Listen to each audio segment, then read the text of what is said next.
Hi, welcome to the podcast where we discuss the ups and downs of starting a new business in later life.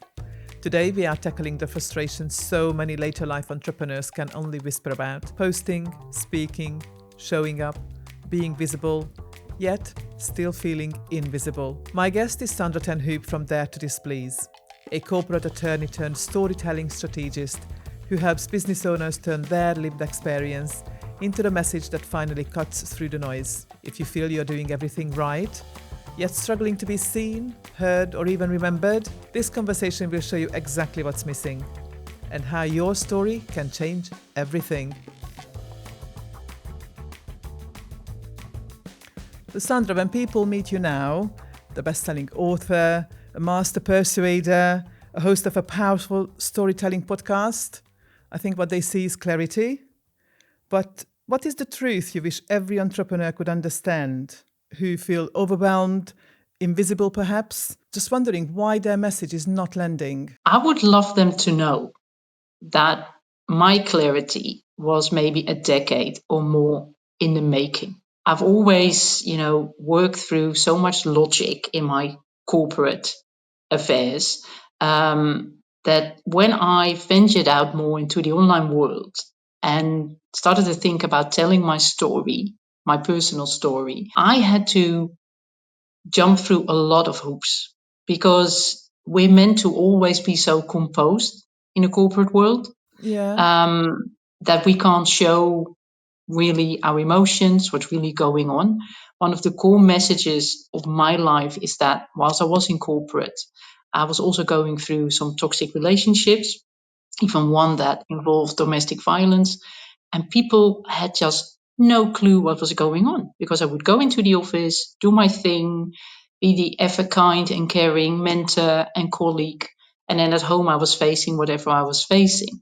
So when people see me now speaking about all that happened to me, speaking about how they can get their message out, they should make no mistake. There were a lot of difficult moments leading up to speaking about what happened to me, leading up to finding a format for others to speak as well.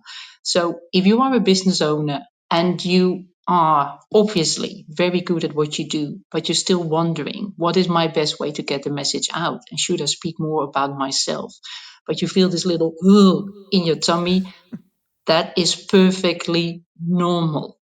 I And suppose. nobody, apart from usually ourselves, expect us to suddenly make that leap and talk about that story with such confidence and clarity. I still stumble, I still fall, and that is just all okay. We will get there one step of a time, one story hurdle at the time. Is that what just makes us human, really? But David, what stood Oh, out it for me does. was it took 10 years for you to get your story out or to build where you are now. And it's kind of like that bit feels daunting for a founder. Like, God, do I have 10 minutes before I'm 10 minutes? That would be wonderful, wouldn't it? But 10 years before I'm confident enough to make it. Well, luckily, other than myself, I love to help entrepreneurs get their story out.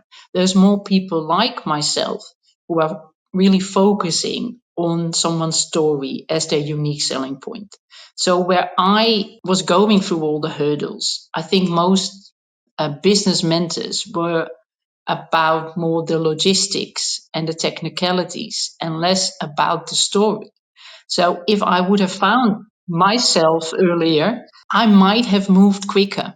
And I also think that storytelling in itself, ever since I started to look online to now, has become more of a natural asset that is now incorporated in most coaching and courses. So whomever is out there and starting out and wondering about that storytelling and how to fit in his or her story, there are way more resources than when I started out. But especially since the pandemic, the online teaching, the online world has grown tremendously. So yeah, the information out there, while people might have been teaching it in boardrooms or conference rooms, now it's all been put online as well. So it's much easier to reach into these resources without shadow of a doubt. So moving on a little bit, you spent decades closing multi-million-pound deals while living in fear at home. As you mentioned, you had domestic Yes. violence in your life, sadly.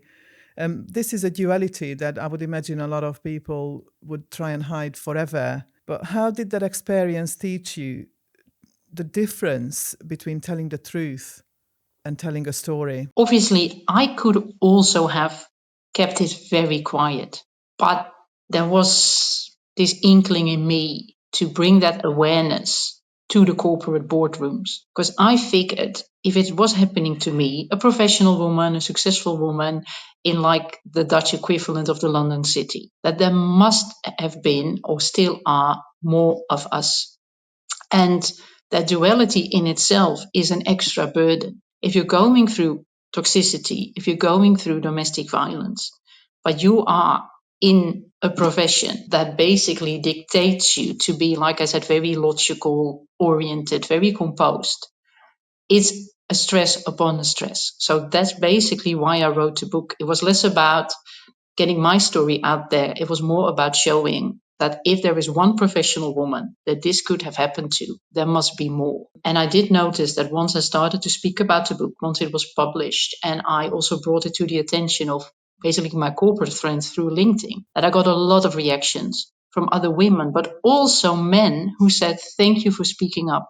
Because my girlfriend in a previous relationship, or my sister, or a colleague has been or is going through this, and she felt so very alone. Wow, So that's basically the reason, bringing that awareness, taking away that stigma of you are the only one. That in itself, I find, has been very helpful to many. Do you want results quicker and prefer a private deep dive? Alongside my group programs, I offer one-to-one mentoring. To find out how to work with me personally, please use the link in the show notes. While truly appreciating the personal side of the story, I just wanted to reflect on business on the same front. Like you can sit in a mastermind group or any room with your peers and talk about business issues as well. And if somebody who facilitates that asks, okay, what is your issue? What is your issue? By the time you go around the room of 10, 20, 50 people, highly likely that almost every single issue that's being brought up is being experienced by at least one, but probably the majority of people in the room. So the personal stories as well as the business stories, it applies, doesn't it? It does indeed. And what I always tell to my clients and my audience, I chose to go basically full Monty. My book is rather explicit on everything that happened, including the violence. I must say, I did still tone it down to make it accessible and readable. I didn't want to touch upon every pain point, so to speak, literally. You need not go full Monty.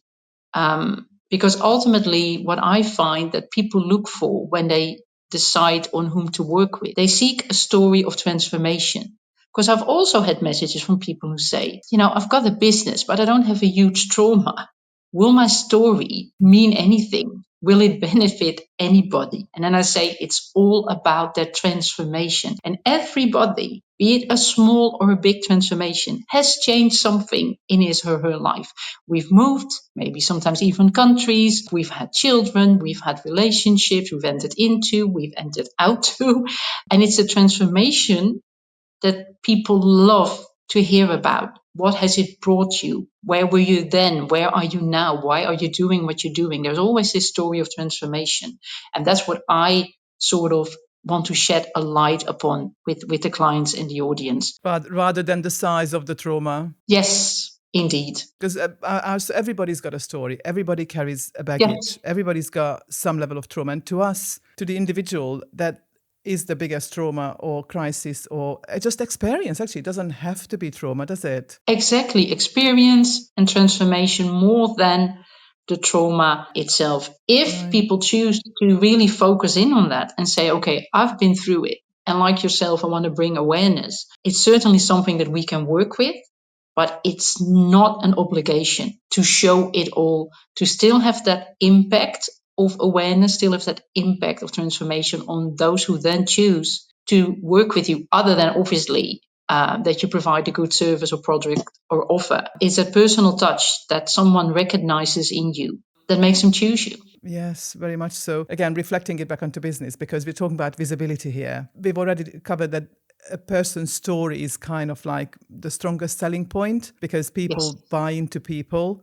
But for the entrepreneurs listening, kind of a bit like me as well, where I literally often feel like I'm just sort of shouting into the void, or even struggling to put anything out there into the world, because, you know, we are all sort of so overwhelmed with social media and trying to put our story out there and trying to put our offers out there. And where do we start? Where do we continue? But what part of our story is that we are almost kind of like hiding and keeping us invisible? It's that story that at times still keeps you up at night. It's that story that makes you wonder, if people knew this, would they still? And the thing is, yes, they would. If you package it in a way that shows what you've gone through, in a way that is helpful to them. And what always works for me is that when it comes to visibility, like we are talking now, I speak to the one person who obviously resembles myself, that one person that I was 10 years ago, that would love to have had the knowledge that I have now. And then you can duplicate it to 2 persons, 20 persons, 200 persons. But ultimately, your message, even though you would wish to reach as many as you can, that you deem your ideal client to be, or you deem your audience to be, that you would love to help in whatever shape or form, it is still a one-to-one conversation, even though you might not have the direct connection as we are having now. When you say something online, speak to that one person, and that is what really brings the connection. That's really interesting. As you're talking, I'm sort of thinking about, you know, how that really works in real life. So when I see a post from somebody, indeed, we are making that connection on that very deep personal level, don't we? Probably we don't even realize it.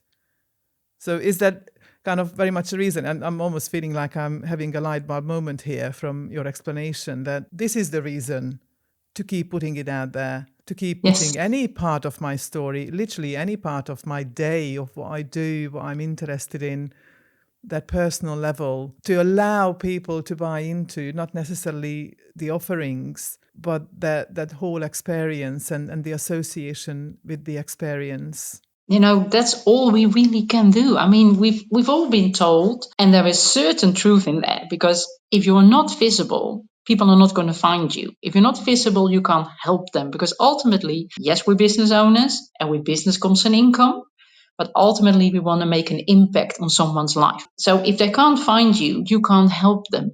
But just narrow it down to the conversation as we're having, and bring that in your post, in your video, in your reel, in whatever shape or form you want to bring that message out. Then people will really feel like she's speaking to me, because you are.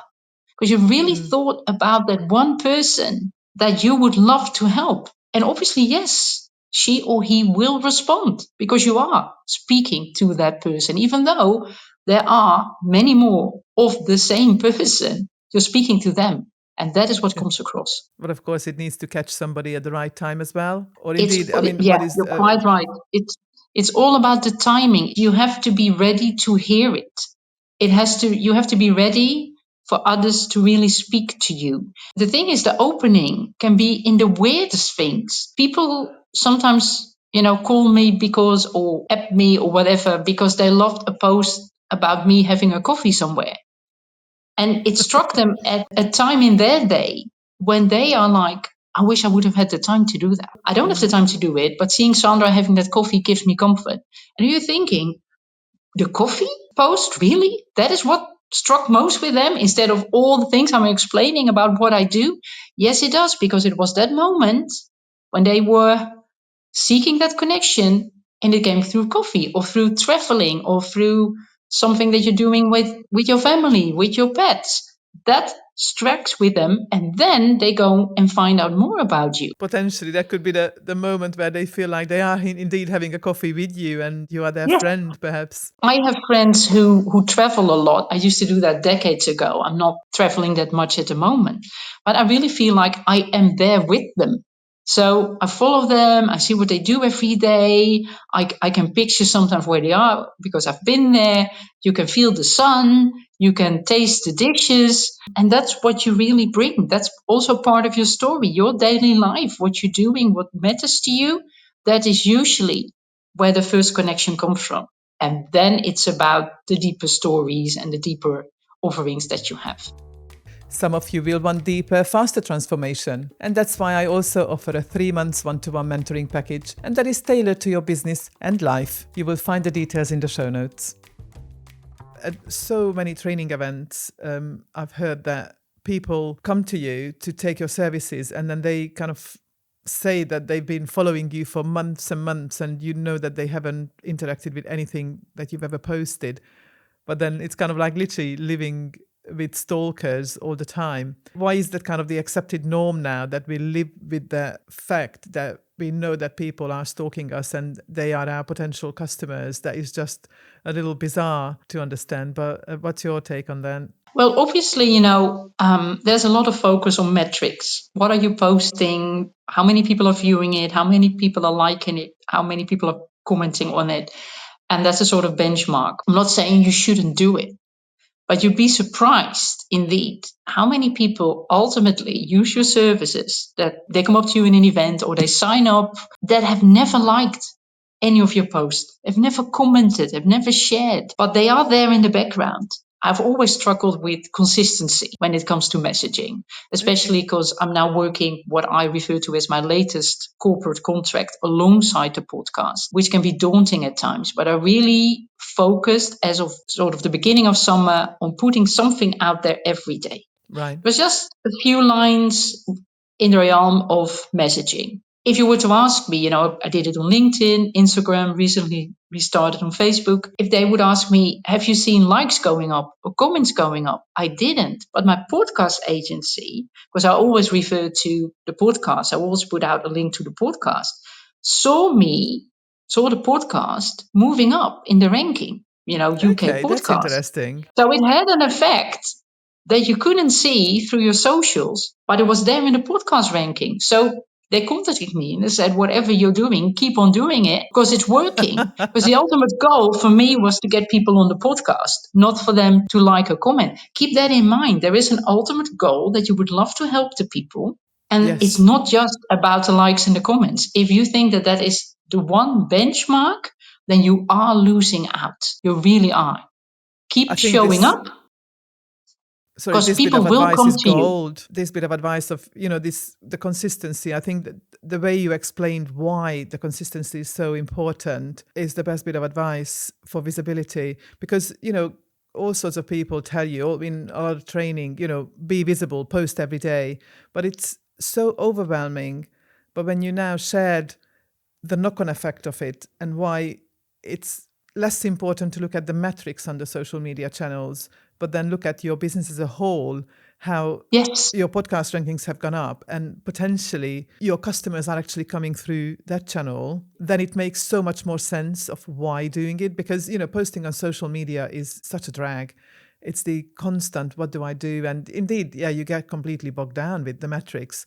But I'm so pleased you said this. It's putting my mind to rest anyhow, that you don't have to be bogged down with the metrics. It's not like it's never important, but it's not the only sign that you are getting your message out there.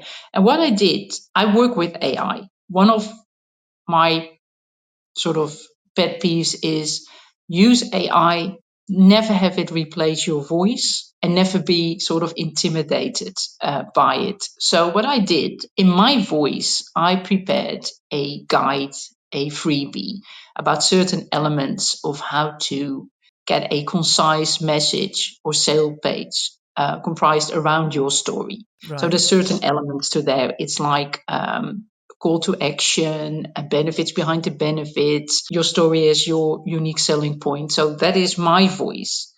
And I gave that to ChatGPT and I said, give me like 4 to 5 sentences of daily prompts for a period of X. And I love to put in a seasonal flavor. I said, this is going out over summer. Could we make it a bit more sunny, beachy? And it did. So what I ended up with was a sort of daily prompt library, which is still basically my voice because it utilized my knowledge. When you've comprised something great, like a guide, like a freebie, I tend to get bored with my own voice, so to speak. So it brings in a new flavor, but it's still my story. It's still my knowledge, but it brought in a new flavor. And then like once every fortnight, I would set it up for 2 weeks. So I could just easily once a day, because I'm still searching for the ultimate scheduler. That is on the agenda for 2026 to make my life even easier. But once every fortnight, I would sort of copy paste things, find nice images to go with it. And so every day, all I had to do is really copy paste it into my Instagram, my LinkedIn, and now, quite new that I'm back on the Facebook. And that has given me so much rest because you don't have to come up with something new every day, because that can be daunting. Because life happens. It is very daunting. But tell you what, when you find that solution for the ultimate scheduling, I'm looking forward to that freebie. Yes, and if there's listeners who work with a perfect scheduler, please let us know in the notes, because I'm really looking for recommendations. That would be wonderful. That would work both ways, wouldn't it? So yeah, going on to action taking to our listeners. For the entrepreneur listening who is exhausted by content and content creation and totally overwhelmed by AI, actually, I think you put an interesting twist on it. Write your own thing, use your own voice, and then let AI split it up and repurpose it. But going back to the original view of, people might still be absolutely terrified about being seen, like really seen. So what is the smallest, bravest little action that people can take today to stop waffling and start selling? Take a small story of what happened last week, this week, that has brought a sense of, this is where I was, this is why my business came about, and this is what I want to bring. And it needn't be a big blog post or a huge video. Just think about that time, maybe a year, 2 years before you finally stepped into business, and what you would really want to bring to the table. And we all have a little story, maybe like, I was in corporate, like myself, and by chance, I stumbled upon a business mentor who I liked, started to get to know people, started to feel like, what can I bring to the online table? Figured out it was my story, got the book out, and then I decided to help others to do the same. Just a small memory will really make that connection work. And since we're, in a festive season, we've just had Thanksgiving for those who would have celebrated. But even if you don't, we all know the concept. Maybe even today, or in the coming weeks, think of something that you're grateful for, that daring to have gone into business, daring to have found a way to help others makes you feel grateful. People love that kind of story, and it's personal, but it's not all out there. Just a little thing that you're grateful for, that being in business has given to you. Maybe it's the free time that you have with your family. Maybe it's just the joy of the things that you help your clients with. Make it small, make it grateful. That is personal, without you just, fleshing it all out there. Because I can well imagine that if you've just been focused on the business and the story of the business, and you're now thinking of, can I bring more of myself? It can indeed be daunting. I'd say start with something grateful, because people will feel that it's genuine, feel that it's about you. And you can make it an easy question for the audience. What are you grateful for today? What are you grateful for in your business? What has being in business brought you? And people will comment. And then you will know by the comments what has spoken to them. And then you have content for a next post. Or you could even say, I put a post out there about being grateful. And these are sort of the most general things that people are grateful for today. You can make it an ongoing thing. It's small, it's genuine, and it should not be that scary. That's brilliant advice. Absolutely brilliant. Beautifully merged personal stories with how to reflect on business and what we are offering to help people effectively with coaching. I've seen entrepreneurs reclaim hours of wasted time, double their energy, and finally enjoy the business they've built. You can do the same. Look in the show notes to find out how to join us. With the last question, I'm going to take you back to some deep personal levels. So as we've discussed, you've lived through bullying, you've lived through danger, the divorce, reinvention, and then you rebuilt your life with a toddler in tow. But what did all of that teach you about visibility? What I've learned is that you will be judged way less by the online world if you bring your story out there truthfully than you judge yourself. Because I came Yeah. from a lot of shame on so many levels, having been a professional woman, and we all alas know that there is victim blaming out there. But if you sort of tiptoe into the waters of being more truthful, the support that you get is amazing. There will always be trolls out there, no matter what you post. It could even be the coffee thing, and people say, well, I prefer tea. Because there's people who just love to do nothing more than comment for whatever reason in a negative way. But the support that I've encountered and the realization that bringing my story out there has helped so many others, not just women. One of the stories that still touches me so much today is that when I published a book, a business owner friend of mine bought it and gave it to her brother, who was in a toxic relationship.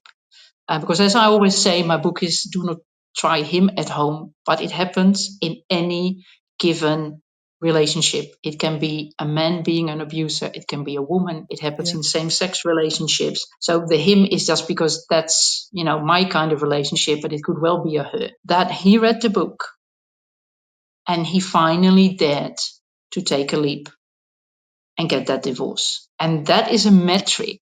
And that's just one story of someone who has dared to take a leap. That is just something that you can never put in an Excel sheet to say, tick the box, impact made. That is unimaginably rewarding. So rewards will come in many shapes and forms. Support will come in many shades and forms. That's what I would love to tell people, but I can well imagine that they would want to know the right dosage to get out there. Obviously, they can get in touch with me, but there are many other wonderful storytelling, story helping entrepreneurs out there. If you wonder how much to show, give us a call or tune into the podcast because it's addressed there as well. And really, like you said, when you're in a room, you'd be surprised how many people, whether you're in corporate, whether you're in a family setting, whether you're with friends, whether you're with other entrepreneurs, would have had the same experience. And it only comes out if the one person says, listen, this is sort of what happened to me. And then you see, we're all human. They're all sort of basic human experiences, and bringing that message out, it has helped me heal, and it's helped so many others. Really think careful about how much you want to show and how you want to show it. Don't let anybody ever make you jump into deep waters out of nothing and go full Monty out of nothing if you are not ready for it. If you were to work with a business mentor, he says, okay, your story, boom, get it out there, all of it now, I'd be wary.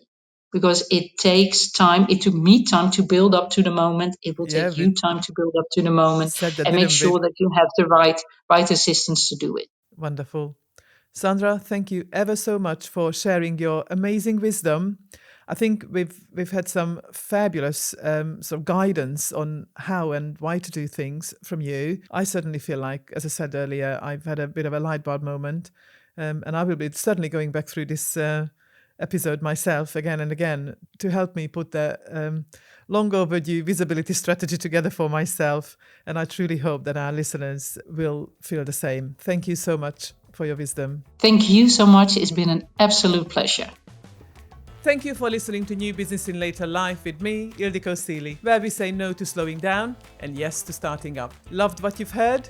Please share it, screenshot it, and tag me on socials. Let's show the world what thriving in later life really looks like, and share with a friend who is ready for their next chapter. Please subscribe so you are always in the loop.